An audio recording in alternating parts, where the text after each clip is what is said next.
The morning began with a quiet so complete it seemed to belong to another world. Dawn lifted slowly over Oahu on 7 December 1941, casting a pale gold across the harbor, the hills, and the still water that held the reflections of ships not yet awake. For a moment, it was an island at peace. Then, from the northeast, shapes emerged, first as shadows, then as unmistakable silhouettes of aircraft moving with disciplined precision. They came in layered formations, descending through the soft light with engines deliberately throttled back, as if unwilling to disturb the serenity they were about to erase. Inside each cockpit, Japanese aviators sat in measured silence. They had trained for years to master the art of coordinated attack, yet in these final moments they spoke little.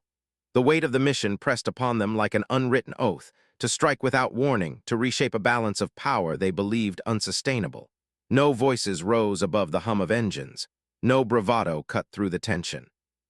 Only the faint scent of oil, the vibration of metal, and the steady rhythm of breath filled the confined spaces in which history was about to turn. Below them, the island glowed with the beauty of early light. Palms moved in a faint breeze. Towers caught the sun. And along the harbor's edge, crews carried out their routines unaware of the force approaching from the horizon. It was a stark contrast, nature's calm unfolding beneath machines designed for rupture. To the pilots, this contrast was not irony but duty. Their aircraft were instruments of a mission framed not as catastrophe, but as necessity, shaped by years of calculation far from these tranquil shores. As the torpedo bombers banked into formation, lining up their run with mathematical precision, the scene seemed to freeze, a moment suspended between peace and impact. The narrator steps back from the image, allowing the question to settle. How did a nation so defined by discipline come to embrace a strike that would alter the course of world history? The answer does not lie in the sky above Oahu, but in the long descent that brought Japan to this decision, a descent we must now trace backward to understand what the pilots could not yet see. Across the 1930s, Japan confronted a dilemma that grew heavier with each passing year, an expanding population and a shrinking reserve of the raw materials required to sustain it. The archipelago's mountains, though beautiful, concealed little iron. Its rivers offered limited power. Its soil struggled to feed a nation moving rapidly toward industrial might. As factories rose and warships multiplied, demand outpaced the land's ability to provide. What emerged was not merely scarcity, but a sense of tightening constraint, an awareness that Japan's future seemed bounded by geography itself. The pressure deepened as American embargoes began to close around the empire's industrial lifelines. Restrictions on aviation fuel, machine parts, and most critically oil, cut sharply into the strategic planning of Tokyo's ministries. By 1941, the embargo on petroleum had become a vice, threatening to immobilize the Imperial Navy, the very force Japan relied upon to defend its maritime empire. Each diplomatic exchange with Washington seemed to widen the gulf rather than bridge it, leaving Japanese officials to confront a narrowing path between negotiation and capitulation. Inside the cabinet, debates grew increasingly strained. Civilian ministers urged patience, believing that compromise, however costly, might preserve peace. Yet across the table sat military leaders whose experiences in China had convinced them that strength, not concession, guided history's currents. The Imperial Navy delivered its most sobering assessment. Within 2 years, Japan would exhaust its stores of high-grade fuel and key alloys. Without access to foreign supply, the fleet would rot in its own harbors, unable to defend even the home islands. Younger officers, many shaped by the hardships of the Manchurian campaigns, argued with fervor that waiting would mean accepting defeat without resistance. To them, delay carried a moral weight heavier than the risks of war. A nation that once sought expansion now felt itself pressed into a corner, where fear mixed with strategy and began to redefine necessity. In this atmosphere of tightening limits, a new idea took hold, quiet at first, then insistent. If Japan struck swiftly, decisively, perhaps it might carve out the breathing space it believed the world meant to deny. And somewhere within the Navy's planning rooms, a single blow began to take shape, long before anyone understood the cost it would demand. The concept emerged not as a shout, but as a measured suggestion from a man known for caution. Admiral Isoroku Yamamoto, commander of the combined fleet, proposed a vision so radical that even his closest officers hesitated to speak after he outlined it. If Japan truly intended to secure its empire before American Stry awakened, then the U.S. Pacific Fleet must be neutralized at the very outset. Not weakened, silenced. Only through a single, overwhelming strike could Japan carve out the temporary advantage it required to survive the conflict it increasingly believed unavoidable. In private letters, Yamamoto acknowledged the fragility of this approach. He understood the staggering imbalance between the two nations. Japan's shipyards produced power, but America's produced abundance. To colleagues he warned, almost with resignation, "I will run wild for 6 months after that, I make no promises." It was not bravado, it was foresight. He recognized that any early triumph Japan achieved would eventually be met by the immense weight of American industry, a force capable of replacing losses Japan could never afford. His staff officers struggled with both the audacity and the logic of the plan. Some believed striking first was the only rational path. Others feared it would ignite a conflict Japan could not hope to win. The ethical burden pressed heavily upon them. To initiate war with such a blow would define the conflict's character from the first moment, leaving little room for diplomatic recovery. Yet the pressure of embargoes, fuel shortages, and strategic vulnerability made restraint feel increasingly like surrender. That Yamamoto himself had once studied in the United States added a quiet irony to the unfolding design. He understood American resolve, admired its institutions, and valued its capacity for innovation. Yet here he was, shaping the very blow that would awaken that same nation into a war from which neither side would emerge unchanged. Even so, the belief began to spread through the fleet's upper ranks. Perhaps surprise, not strength, could level the playing field. Perhaps 6 months of freedom could determine the next decade. As planning accelerated, conviction hardened into doctrine. And with each passing week, Japan drifted further into a phase where belief edged toward arrogance, and the promise of a decisive strike overshadowed the peril that lay beneath it. By the early 1940s, a quiet conviction had settled over Japan's highest councils. War with the United States was no longer a possibility but a destination. Diplomatic overtures continued, yet beneath them lay an acceptance that geography, economics, and ideology were converging toward confrontation. Each new embargo, each stalled negotiation, reinforced the belief that Japan's path now led through conflict. The question was no longer whether war could be avoided, but whether it could be survived. Within the Naval General Staff, planners examined this narrowing future with cold precision. They argued that Japan's only hope lay not in matching American strength, but in reshaping the opening phase of the conflict itself. If a devastating strike could sink the Pacific Fleet's battleships and cripple its carrier force, Japan might gain the months it needed to seize Southeast Asia's oil fields and fortify a defensive perimeter. Time, more than victory, became the coveted prize. A quick blow, they believed, could create the breathing space required for an empire built on limited resources to prepare for the storm that would inevitably follow. War games conducted between 1940 and 1941 fed this growing confidence. Simulated raids demonstrated how vulnerable American carriers might be to coordinated torpedo and dive bomber attacks. Charts, models, and mathematical predictions painted a portrait of opportunity, a momentary alignment in which Japanese naval aviation might outmaneuver a fleet that had not yet perfected its doctrine of mobile carrier warfare. Each exercise suggested the same conclusion. If Japan struck hard enough and soon enough, the Pacific might tilt in its favor, if only for a season. Among younger pilots, the idea took on a deeper resonance. Many were men raised in the traditions of Bushido, trained to blend modern technique with an ancient ideal of service. They saw themselves not merely as aviators, but as inheritors of a legacy in which sacrifice was expected and duty unquestioned. To them, the mission promised both strategic necessity and personal meaning, a chance to serve Japan at a moment when history seemed to demand courage more than caution. Yet admiration for American capacity lingered beneath the surface. Japanese officers who had studied abroad knew the scale of American industry, knew its ability to replace losses at a tempo Japan could never match. But alongside this respect existed a persistent belief that the United States lacked the resolve for a long fight. Some argued that a swift, humiliating blow might shock the American public into accepting negotiations. It was a dangerous illusion. The assumption that national spirit could substitute for industrial might, that determination alone could shape the contours of a war defined by factories, fuel, and distance. As planners refined the strategy, doubts grew quieter. Meetings once, marked by caution, evolved into sessions of alignment and affirmation. The risks remained immense, yet the vision of temporary victory, 6 months of freedom to consolidate an empire, proved too compelling to abandon.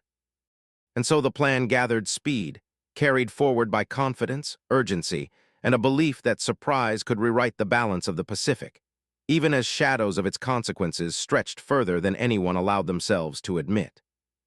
There was, from the beginning, a flaw at the heart of the Pearl Harbor plan, one so fundamental that early skeptics believed it would end the operation before it began.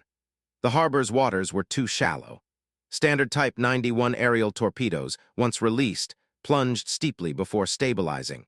In depths of barely 12 meters, they would strike the seabed, break apart, or detonate prematurely.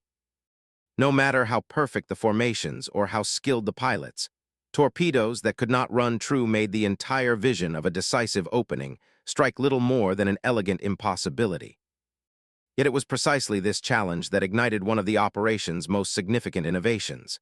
Engineer Masaji Akachi, working within the Naval Technical Bureau, confronted the problem with a clarity born from urgency. If torpedoes could not be made to run deeper, then they must be made to run shallower.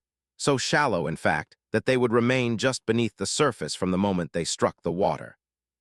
The solution he proposed was deceptively simple: wooden tail fins affixed to each torpedo to guide and stabilize its descent. These fins slowed the torpedo's drop, softened its entry, and allowed it to level off quickly.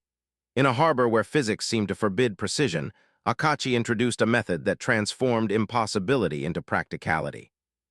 As prototypes performed successfully in testing ranges across Japan, something subtle shifted in the mindset of the Imperial Navy.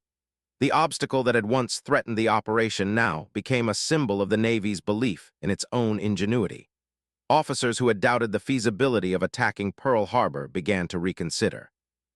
If a problem as fundamental as shallow water could be solved by innovation, perhaps other limitations, the shortages, the disparities, the industrial imbalance, might also be held at bay through invention and discipline.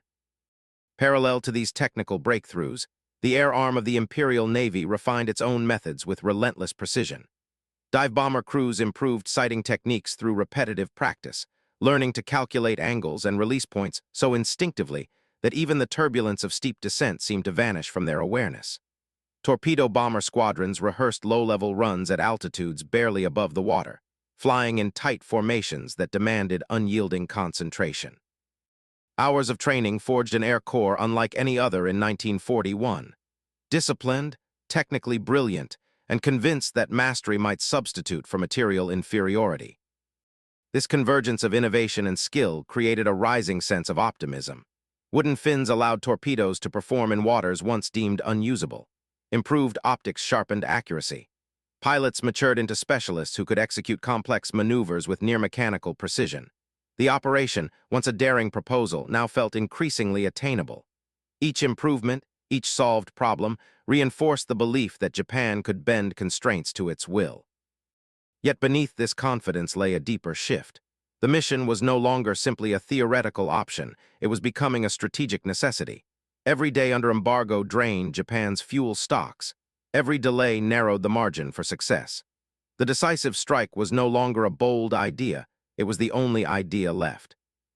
And so the planners pressed forward, convinced that innovation had granted them the weapon they were never meant to possess, even as the weight of what that weapon would unleash remained only dimly understood. In the late autumn of 1941, as tension thickened across the Pacific, a small circle of senior diplomats continued to insist that dialogue with Washington remained possible. Ambassador Kichisaburo Nomura and Special Envoy Saburo Kurusu pressed Tokyo to allow negotiations more time, arguing that the latest exchanges, however strained, still offered a faint path away from war. Their messages carried a tone of urgency rather than optimism, reminding the cabinet that once the first shot was fired, diplomacy would no longer guide Japan's future. Yet their voices, though respected, grew softer in a climate shaped increasingly by the imperatives of scarcity and speed. Inside the Army and Navy, a different calculation prevailed. Officers tasked with assessing Japan's dwindling oil reserves spoke in stark terms. Diplomacy was moving too slowly to avert strategic paralysis. Each stalled meeting in Washington represented thousands of barrels consumed and never replaced. 2. These planners waiting meant weakening. They believed that the empire's resource crisis had compressed time itself, collapsing the space in which negotiation could meaningfully operate. The military's sense of urgency was not born of impatience, but of arithmetic, an unforgiving ledger of fuel, steel, and distance. Within Tokyo's leadership circles, the machinery of decision-making became increasingly fragmented. Committees met, councils deliberated, and memos circulated, yet clarity remained elusive. What appeared from the outside as consensus was, in truth, an accumulation of half-alignments and unspoken reservations. Civilian ministers feared the consequences of a preemptive strike. Military leaders feared the consequences of restraint. The cabinet's formal approval masked divisions so deep that no single faction fully owned the path Japan was choosing. In this ambiguity, the momentum toward conflict advanced almost by default. At the center of this growing storm stood Admiral Isoroku Yamamoto. Though widely regarded as the architect of the Pearl Harbor Plan, he carried a private dread that set him apart from its more fervent supporters. Yamamoto had lived in the United States, understood the scale of its industry, and admired the resilience of its people. He had no illusions about the war's likely trajectory. Yet he believed that duty required him to execute the strategy his nation had chosen, even if it was not the path he preferred. His acceptance was not enthusiasm, but obedience, shaped by the discipline of a career spent serving decisions larger than his own convictions. Among younger officers, hesitation of any kind appeared as weakness. Many had risen through a military culture that prized decisiveness and distrusted compromise. To them, debating the wisdom of the strike signaled a failure of resolve at a moment when clarity was essential. Their confidence, shaped by training victories and the momentum of operational planning, intensified the sense that an irreversible step was approaching. The machinery of war was no longer merely being prepared, it was beginning to move. Yet as the plan neared completion, a profound moral question lingered beneath the surface. A strike undertaken without a formal declaration risked igniting not only American fury but global condemnation. It would define Japan not simply as a combatant, but as an aggressor who had abandoned the traditional codes of war. Some officials quietly feared that the method of beginning the conflict would shape its legacy long after the battles themselves had faded. Still, doubt receded beneath the weight of necessity, urgency, and momentum. And as November turned toward December, preparations accelerated. In the cold northern Pacific, far from the shores they were destined to strike, the fleet began readying itself for departure, moving into a silence as vast as the choice Japan was about to make. In late November 1941, as winter pressed into the northern latitudes, the first air fleet began to move. 6 aircraft carriers, Akagi, Kaga, Soryu, Huryu, Shikaku, and Zuikaku, slipped from their anchorages and gathered into a formation that few outside the highest ranks of the Navy even knew existed. They carried more than 350 aircraft and the hopes of a strategy built on speed, surprise, and belief. Once assembled, the fleet turned northeast into seas marked by freezing spray and iron-gray skies. From that moment forward, strict radio silence fell across every ship. It was a silence not of calm, but of deliberate erasure, an attempt to vanish an entire fleet from the world's awareness.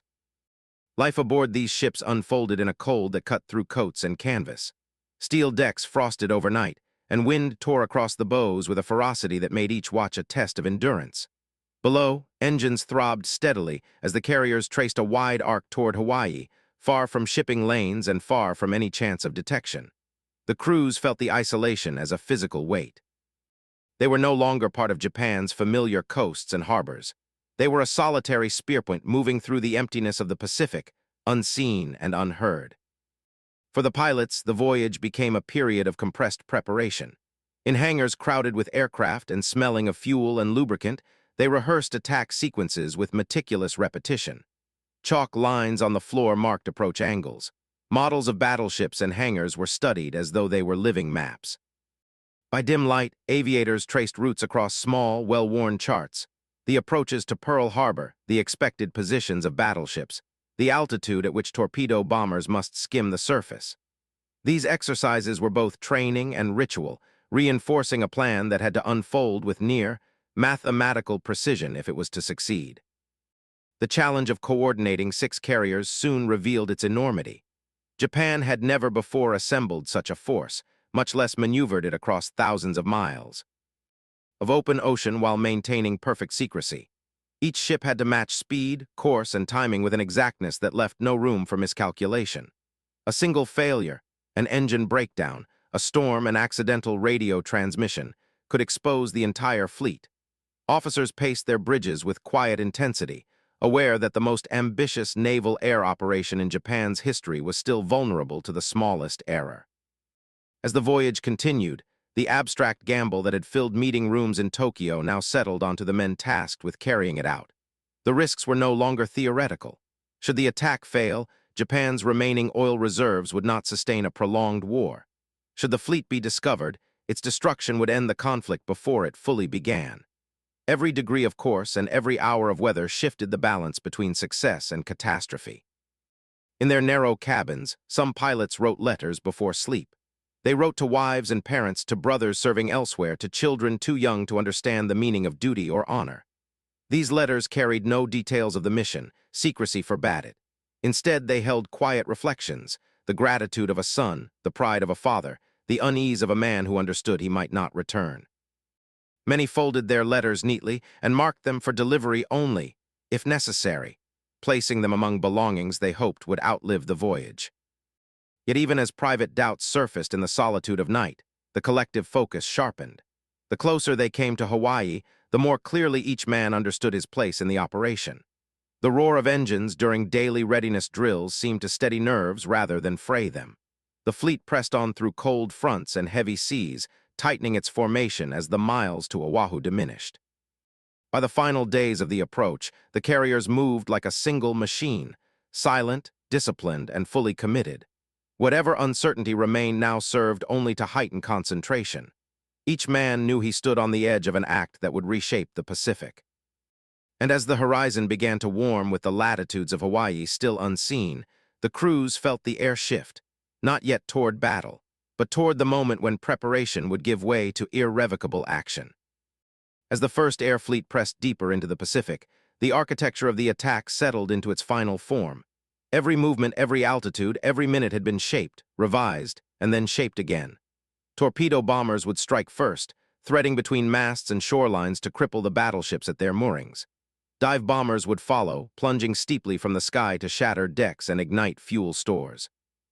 High-level bombers, flying in from greater altitude, would rain armor-piercing ordnance onto vessels too large to evade.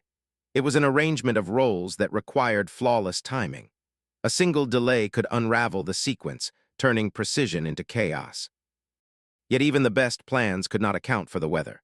As the fleet drew closer to its launching position, concerns grew within the command staff. Storm fronts had formed and dissolved along their path, and the unpredictable winds of the North Pacific carried the potential to scatter formations or obscure targets at the crucial moment. Cloud cover might conceal the harbor, forcing pilots to improvise in conditions where improvisation could mean failure. Worse still, poor visibility could prolong the attack and increase the risk of detection. Nature, indifferent to strategy, hovered as an unseen arbiter of the operation's fate. Debate also intensified over the question of a third wave. Some officers argued that after crippling the battleships and airfields, an additional strike should be launched to destroy Pearl Harbor's fuel depots and repair facilities. Without them, the American Pacific Fleet would struggle to recover quickly. Others warned that a prolonged assault would invite heavier resistance and expose the carriers to retaliatory search planes. The operation's purpose, achieving a temporary advantage, required boldness but not recklessness. In meetings held behind closed doors, the commanders weighed potential gains against irreplaceable losses. Even in the final days, no consensus truly emerged. Meanwhile, fatigue settled heavily upon the pilots. The isolation of the voyage, the unrelenting drills, and the mounting psychological pressure eroded sleep. Some aviators drifted into shallow rest only to be awakened by the vibration of engines or the cold that seeped through the thin quilts of their compartments. Others remained awake by choice, reviewing maps and diagrams under dim lamps, tracing routes they already knew by heart. They understood that they would need unwavering concentration. The slightest miscalculation, too early a release, too steep a turn, could cost lives or render their efforts meaningless. Fatigue became another enemy, silent and insistent. Support ships refueled the carriers in waters chosen precisely to avoid detection. Tankers pulled alongside in slow, vulnerable formations, connected by thick hoses that swayed with the motion of the sea. During these hours, the fleet was at its most exposed. A lone American reconnaissance aircraft, a passing merchant vessel, even a stray radio signal could compromise the mission. Lookouts scanned the horizon with an intensity sharpened by the knowledge that secrecy was the fleet's greatest protection. When refueling completed, the relief felt across the task force was quiet but unmistakable.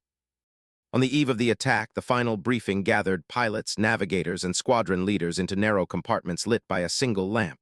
Senior officers spoke with the gravity the moment required. Maps were unrolled one last time. Timetables were recited. Warnings were repeated. And then, in words that would echo across generations, the fleet's commanders reminded the aviators of the larger weight upon them. The fate of the Empire lies on this morning. It was not rhetoric. It was the distilled truth of Japan's strategic position, an admission that the coming hours would determine not only victory or defeat, but the direction of a nation's future. When the briefing ended, the men dispersed into the dim corridors of their carriers. Some checked their aircraft one final time. Others sat alone, letting the magnitude of the mission settle into silence. Outside, the sea darkened into a broad, unbroken plain. The engines slowed as the fleet reached its launching point. Night wrapped itself around the ships, concealing them in the final hours before action. And in that darkness, deck crews began readying the planes, fueling, arming, aligning, preparing for a dawn that would redefine the Pacific. On the night of 6 December 1941, the decks of the 1st Air Fleet glowed faintly under dim red lamps, their light chosen to protect night vision and preserve secrecy. Pilots emerged from their quarters in heavy jackets, boots laced tightly against the cold, and made their way across steel surfaces slick with frost. Below them, engines turned over slowly, warming in the darkness like muted heartbeats. The sound was steady, deliberate, an undercurrent of power waiting for release. It was a night suspended between preparation and irrevocable action, when every man aboard sensed that the world they knew was about to shift. Along the narrow passageways of the carriers, small prayer ceremonies unfolded with quiet dignity. Shinto priests offered brief invocations, their voices barely rising above the hum of machinery. Some aviators bowed their heads not toward the altars, but toward memories. A father lost to illness, a mother waiting at home, ancestors whose names they carried but rarely spoke. These gestures were not declarations of certainty, but acknowledgments of lineage, threads binding them to the past even as they prepared to sever the peace of the present. The rituals were short, compact, almost private. Duty allowed no more. Shortly before midnight, the final intelligence reports reached the fleet. Reconnaissance suggested that the American battleships remained moored in Pearl Harbor, aircraft lined wingtip to wingtip on the airfields, and patrol activity limited. Nothing indicated alertness. Nothing hinted that the Pacific Fleet suspected what moved toward it in the dark. The message carried no triumph, only confirmation. The plan's foundation, surprise, remained intact. The officers received the news with controlled relief, knowing that even a single American scout plane could still undo years of planning in moments. Admiral Yamamoto, stationed far to the north at fleet headquarters in Japan, spent the night in wakefulness. He paced beneath low lights, hands clasped behind his back, a man fully aware of the scale of what was about to unfold. For months, he had urged caution, even as he composed the strike plan with unmatched precision. Now, on the eve of its execution, he understood more clearly than anyone that the success of the coming hours might carry a paradox. The very victory Japan sought could summon an enemy whose strength would overwhelm it in the long war to follow. Yamamoto had foreseen this outcome almost alone, yet duty bound him to the path his nation had chosen. Aboard the carriers, pilots spoke in hushed tones as midnight passed. They discussed approach angles, timing, evasive maneuvers, technical details that offered refuge from the unspoken tension settling over the decks. Fatigue blurred the edges of their vision, but training kept them steady. They masked fear with routine, professionalism becoming a kind of armor. Some slipped small good luck charms into the pockets of their flight suits. Others checked their watch springs obsessively, knowing that timing governed everything. The night air carried the scent of fuel and salt, merging the machinery of modern war with the timeless vastness of the sea. As preparations continued, the fleet maintained perfect radio silence except for one message coded, brief, unmistakable. It arrived shortly after 1:30 a.m., transmitted from Tokyo to the flagship Akagi. "Climb Mount Niitaka."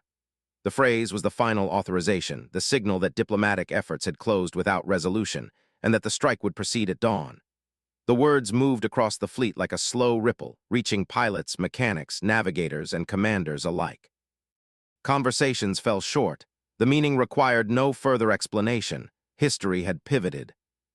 Beyond the edges of the red-lit decks, the Pacific stretched into blackness. The stars overhead, brilliant in the cold air, seemed indifferent to the human decisions unfolding beneath them.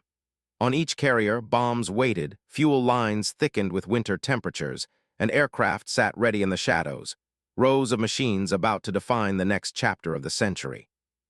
The night thinned gradually as the horizon took on the faintest suggestion of dawn. No alarms sounded, no last-minute messages came to halt the operation. Instead, the carriers continued their slow approach, their crews moving with the certainty of men whose moment had finally arrived. And as the first hint of morning touched the eastern sky, the fleet and its waiting squadrons approached the point where preparation would end, and the turning point of the entire Pacific War would begin. At 6:00 a.m., in waters colder than the steel beneath their feet, the first wave lifted into the air. One by one, then in accelerating rhythm, 183 aircraft clawed their way off the carrier decks, torpedo bombers, dive bombers, and fighters rising into the pale morning. Frost clung to the edges of wings. Exhaust trailed like thin ribbons across the sky. From the decks below, the sound was a rolling thunder that receded toward the horizon. For the aviators, the moment felt both immense and narrow. Months of preparation funneled into a single ascent into the dawn. Once airborne, the formations settled into strict order and dropped low over the Pacific. The sea beneath them lay dark and glass-like, the sky still unbroken by the sun. Navigation depended on a combination of stars, compasses, and precise timing. There was no margin for error. A drift of even a few degrees could scatter the formation across hundreds of miles. Pilots watched their fuel gauges, listened for changes in engine pitch, and trusted the mathematics that bound them together. They flew so low that waves seemed almost to reach up toward their aircraft, a reminder of the isolation and vulnerability that defined this phase of the mission. As they advanced, the only threat came from the possibility of detection. Near 7:00 a.m., that possibility flickered briefly into view. The U.S. destroyer USS Ward, patrolling the entrance to Pearl Harbor, spotted the periscope of a Japanese midget submarine attempting to infiltrate the harbor. Moments later, the destroyer opened fire and dropped depth charges, the first American shots of the Pacific War. Yet the warning that followed moved slowly through the chain of communication. Misfiled messages, disbelief, and the ordinary rhythm of a quiet Sunday morning delayed action on the report. By the time officers in Pearl Harbor pieced together its significance, the sky above them was already shifting with the approach of the first wave. At 7:55 a.m., the torpedo bombers began their run. They banked sharply toward the harbor entrance, descending to altitudes so low that some pilots could see their reflections in the water. The wooden fins designed months earlier by Masaji Akachi performed flawlessly. Torpedoes slipped into the shallow harbor without diving, skimming just beneath the surface toward their targets. Within seconds, columns of water erupted beside the battleships moored along Battleship Row. Shock waves rolled across Ford Island as steel hulls shuddered under the impact. Oklahoma began to list almost immediately. West Virginia absorbed multiple hits. California settled lower in the water. The training that had been rehearsed in secrecy now unfolded with devastating clarity. Above the harbor, dive bombers plunged from high altitude, their sirens cutting through the rising smoke. Their targets were airfields, hangars, and battleship decks, static positions that offered little resistance in the opening minutes. Bombs struck with a violence that echoed off the mountains surrounding the harbor. Fire spread quickly, igniting aviation fuel and ammunition stores. For the American servicemen on the ground, the attack seemed unthinkable. Many initially assumed it to be a drill until the concussions shattered any remaining ambiguity. Amid the precision of the first wave, one observation unsettled several Japanese pilots. The American aircraft carriers were nowhere in sight. The targets at Pearl Harbor had been chosen with care, but the absence of Enterprise, Lexington, and Saratoga introduced a disquiet. Eating variable. Carriers were the future of naval warfare, and their survival meant that the United States retained striking power far beyond the losses suffered that morning. Some aviators radioed the absence back to their commanders. Others kept the information to themselves, knowing their task was not to analyze but to strike. Still, the operation continued with the momentum of its design. Smoke thickened over the harbor, rising in dark spirals that drifted across ships, airfields, and shoreline. The sound of secondary explosions layered itself over the hum of engines, creating a harsh, continuous roar. Japanese formations completed their designated runs and pulled away, leaving behind a harbor transformed in minutes from order to ruin. As the first wave regrouped over open water, they could see the spreading columns of smoke marking their path of destruction. But they also saw something else, a sky beginning to fill with resistance, as American gunners recovered from shock and began firing with increasing accuracy. The window of surprise was narrowing. And from the direction of the carriers, the second wave was already approaching, heavier, determined, and entering a battlefield now alive with flame and confusion. When the second wave arrived over Oahu, the sky was no longer a canvas of calm blue but a layered haze of smoke and rising flame. At 8:40 a.m., the dive bombers of this wave began their descent. Their orders differed from the first strike. The priority now was the airfields, where rows of American aircraft sat exposed. Hickam, Wheeler, Kaneohe, each base was struck with a precision meant to prevent any American counterattack. Bombs fell in tight patterns, erupting across runways and maintenance hangars. Aircraft lined wing to wing were shattered before their engines could warm, their aluminum frames twisting in the blast. For the American pilots scrambling from barracks, the battle was already burning around them. Circling above the smoke, bombardiers shifted their focus to secondary targets. Destroyers at piers attempted to maneuver, some slipping their moorings under fire. Fuel trucks crisscrossed the bases in frantic attempts to support firefighting crews, becoming sudden points of ignition when struck by fragmentation bombs. Communications centers, essential for coordinating any organized defense, came under attack as well. What had begun as a strike on battleships was now a sweeping effort to blind, isolate, and immobilize the entire harbor.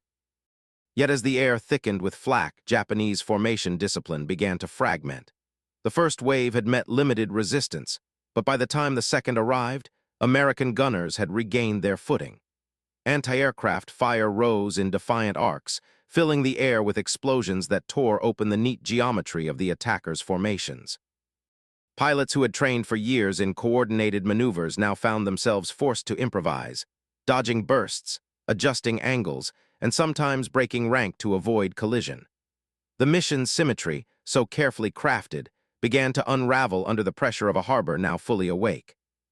Within this chaos, a quiet unease settled over some of the aviators. The attack, though destructive, felt strangely unopposed in its early minutes. Few American fighters rose to meet them. Few coordinated counteractions threatened the fleet. For pilots accustomed to the fierce aerial battles over China, the comparative quiet stirred an unexpected discomfort. It created the sense not of dominance, but of imbalance, an attack succeeding too easily, too completely, as if some essential element were missing.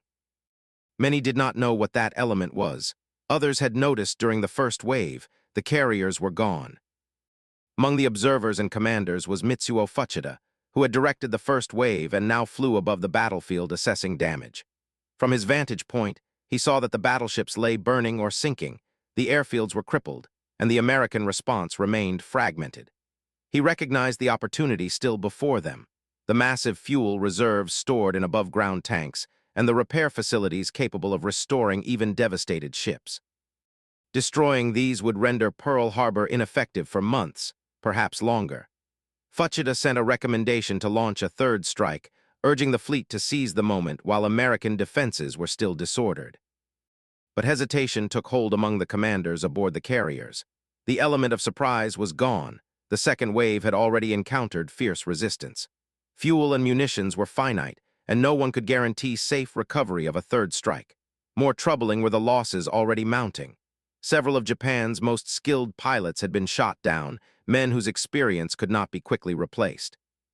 For a navy whose strength lay not merely in aircraft, but in the expertise of those who flew them, each casualty carried strategic weight.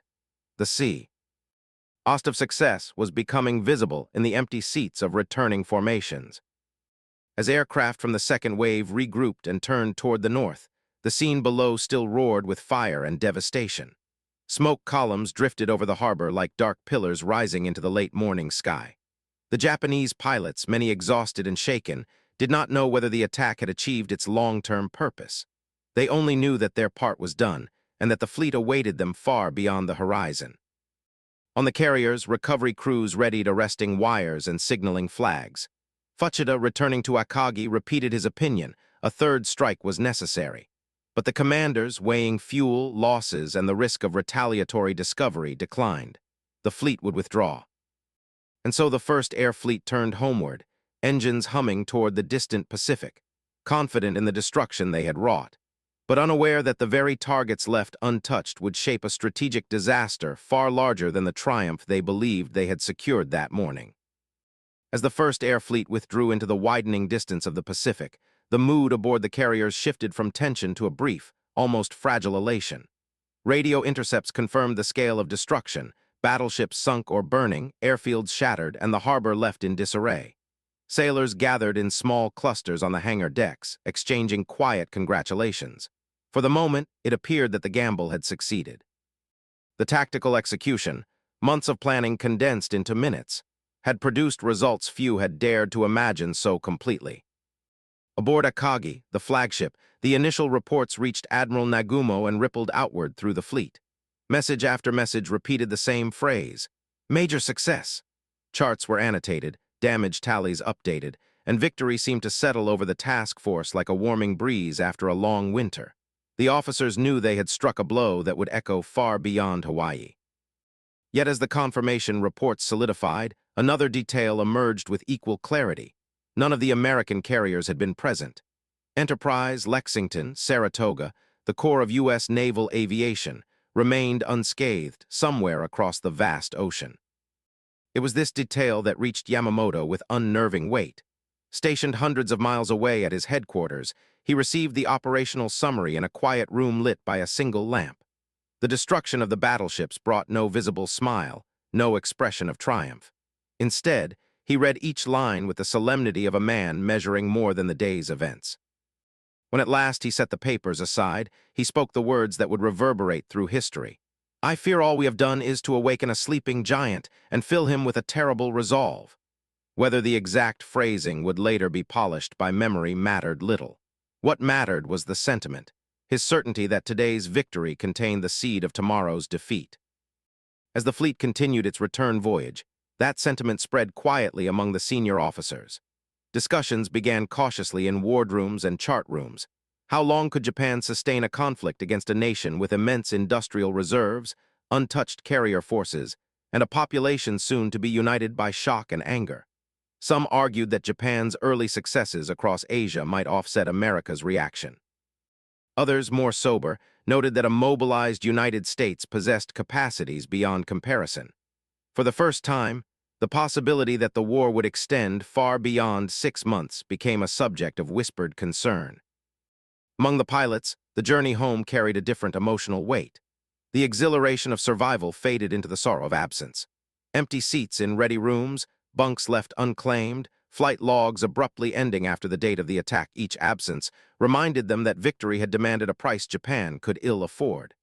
Many of the fallen had been among the Navy's most experienced aviators, men shaped by years of combat over China and rigorous training at home. Their loss could not be replaced by enthusiasm alone. Skill was a resource as precious as oil and far more difficult to replenish. The pilots spoke little of these worries, yet the knowledge lay beneath their conversations. They understood that their success had been remarkable, but they also understood that the American aircraft not destroyed, and the American pilots not present, would soon become the center of a war that Japan had hoped to shape through surprise. Even as they received praise, an uneasy truth settled in. The battleships destroyed at Pearl Harbor were symbols of an older era, while the carriers that escaped would soon define the new one. By the time the first air fleet approached home waters, the tone aboard the carriers had shifted from celebration to contemplation. The attack had been brilliant, ruthless in its precision, and tactically overwhelming, but the deeper implications grew clearer with each passing day. Japan had struck hard, yet not decisively. The strategic miscalculation lay not in the execution, but in the assumption that such a blow could determine the shape of a long war. And so, as the task force prepared to re-enter Japan's waters, a subtle but unmistakable transformation began. The pilots and officers who had departed with confidence now returned with a sense of foreboding. an awareness that the consequences of 7 December were only beginning to unfold. Ahead lay the phase of the story in which triumph would give way to response, and response to reckoning. In the weeks that followed Pearl Harbor, Japan moved with a speed that astonished even its own commanders. The momentum gained on 7 December carried across the map of Southeast Asia like a widening flame. Hong Kong fell before the new year. Manila followed. Malaya and Singapore, long considered pillars of Western power in the East, collapsed under coordinated assaults from land, sea, and air. In Indonesia, oil fields Japan had coveted for years were seized with a precision that reflected both planning and desperation. Each victory appeared to confirm what strategists in Tokyo had hoped, that the shock delivered at Pearl Harbor had disoriented the Allies enough to permit Japan to secure the resources it believed essential for survival. But far across the Pacific, a different process was beginning, quiet at first, then accelerating with a magnitude Japan had anticipated but not fully grasped. American shipyards lengthened their hours, added new workers, and expanded production lines that had once idled between merchant orders. The United States was mobilizing not merely for defense, but for transformation. Hulls that had existed only on paper began to take shape in dry docks. Aircraft plants multiplied their output, training thousands of new workers in techniques that replaced specialized craftsmanship with repeatable efficiency. Industrial capacity, vast, flexible, and largely untouched by war, was awakening. Japan's early victories created the impression of naval superiority, especially in the realm of carrier warfare. The operations in the Philippines, Malaya, and the Dutch East Indies unfolded with a confidence born of experience. Yet beneath this success lay a vulnerability few could yet articulate: the steady attrition of Japan's veteran pilots. Each mission, however successful, carried irretrievable cost. When aircraft were lost, they could be replaced only slowly. When aviators fell, their years of knowledge vanished with them. Training programs struggled to replenish quality with quantity. The Navy that had launched Pearl Harbor depended on the rare convergence of skill and technology, convergences that could not be recreated overnight. This truth emerged with clarity during the Battle of the Coral Sea in May 1942. There, for the first time, Japan encountered an American carrier force fighting not in reaction, but with initiative. The battle ended inconclusively in tactical terms, yet its implications were unmistakable. Japan had lost seasoned pilots whose absence weakened the air groups of carriers still needed for future operations. The damage inflicted on Shikaku and the depleted squadrons aboard Zuikaku meant both ships would be absent from the next major engagement. The foundation of Japanese naval aviation, its veteran corps, was thinning. Then came Midway. 6 months after Pearl Harbor, at a moment when many in Japan believed their advantage still held, the combined fleet sailed into a trap shaped by intelligence, American resilience, and the very momentum that had propelled Japan across the Pacific. In 3 hours of combat on 4 June 1942, 4 carriers, Akagi, Kaga, Soryu, and Huryu, were lost. With them sank not only aircraft, but hundreds of the Navy's finest aviators, men whose expertise had defined Japan's early victories. The scale of the loss was not simply operational, but existential. Japan still possessed battleships, cruisers, and shipyards, but its carrier arm, its sharpest instrument, had been broken. Only then did Pearl Harbor's legacy come fully into view. The attack had been brilliant in execution, yet incomplete in effect. By sparing the carriers and leaving the vital infrastructure at Pearl Harbor intact, Japan had allowed the United States to recover rapidly and strike back with unprecedented force.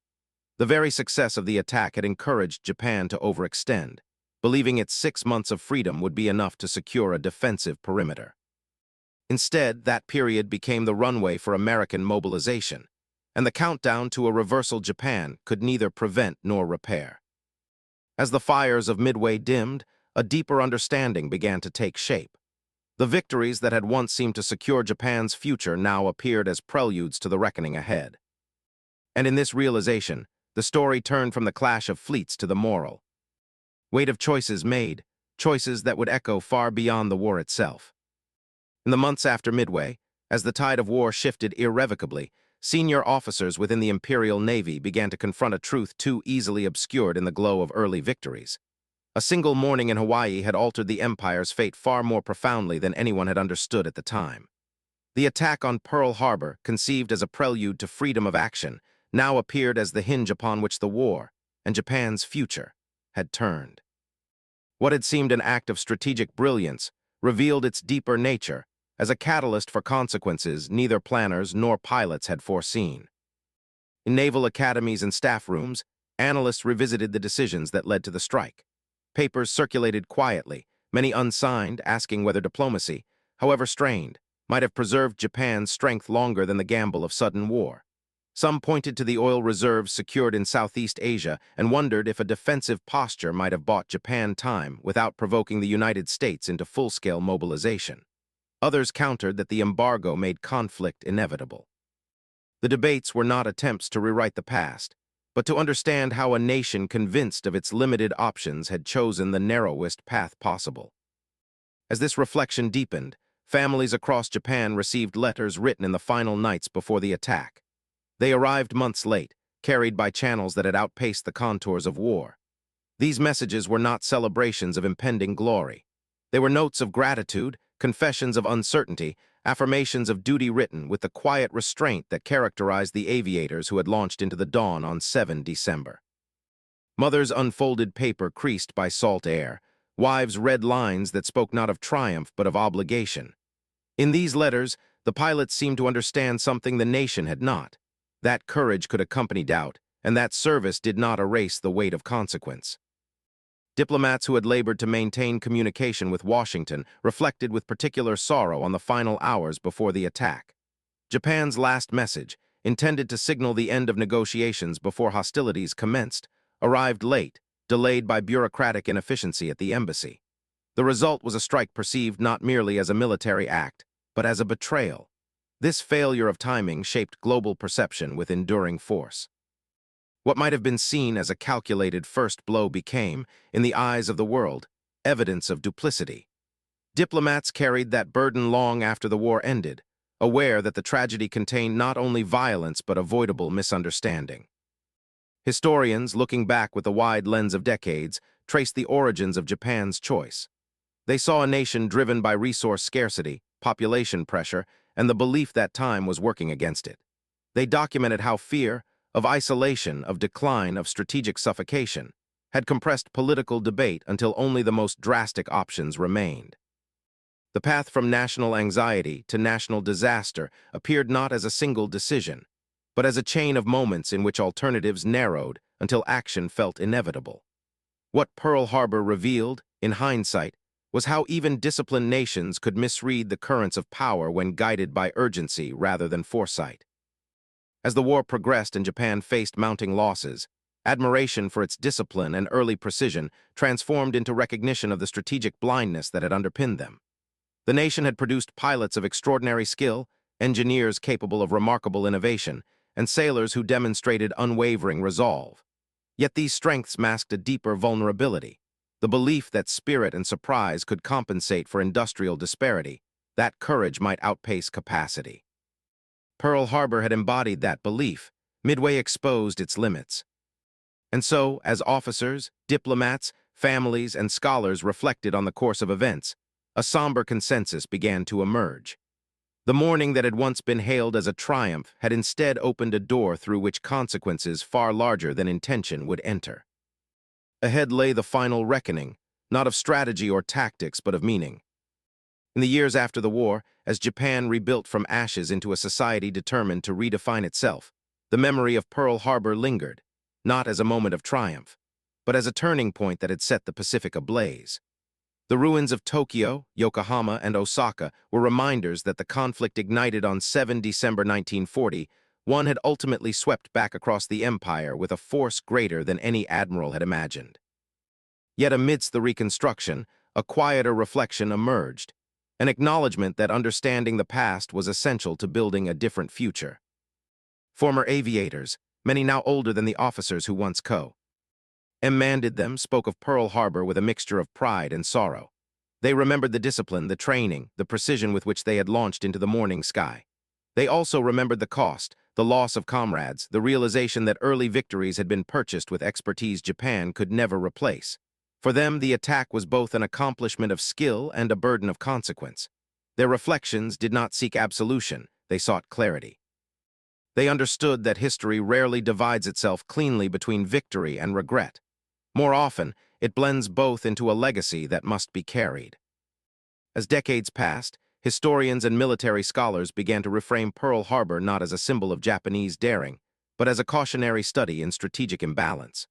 The brilliance of the operation's execution could not outweigh the misjudgment at its core, the belief that a single blow could reshape a war determined by industrial capacity and economic endurance. Japan had struck hard, but its adversary possessed the means to rebuild faster, broader, and with a resolve intensified by shock. In classrooms and war colleges, Pearl Harbor came to illustrate the peril of confusing tactical success with strategic advantage. Yamamoto's warning, spoken in the hours after the attack, echoed across the decades with growing resonance. He had understood, even as the battleships burned, that wars are decided not by the brilliance of their opening moves, but by the endurance that follows them. His words became a refrain in post-war analysis, a reminder that leaders must see beyond the first victory to the full horizon of consequences. Pearl Harbor, in hindsight, was not a demonstration of Japanese strength, but of the dangers of striking an opponent whose capacity for recovery had been gravely underestimated. Across the Pacific, in both Japan and the United States, the attack gradually assumed a broader symbolic weight. It illustrated how national fear can compress decision-making, how momentum can eclipse caution, and how a single misreading of an opponent's resolve can alter the course of history. The lessons were not abstract. They were carved into the ships resting on the harbor floor, in the letters left behind by pilots, and in the ruins of cities that would later rise again with new purpose. In the end, the strike intended to secure Japan's future achieved the opposite. Rather than buying time, it accelerated the nation's confrontation with an industrial power capable of waging a far longer war. Instead of creating space, it closed the avenues for negotiation. And rather than ensuring stability, it ushered in a sequence of events that would reshape Asia, the Pacific, and Japan itself. The sound that echoed across history was not merely the blast of bombs or the roar of engines. It was the reverberation of a choice made under pressure, carried out with precision, and remembered with complexity. A choice that taught generations how fear, ingenuity, and miscalculation can converge in a single morning. They struck to secure the future, and in doing so, they changed it forever.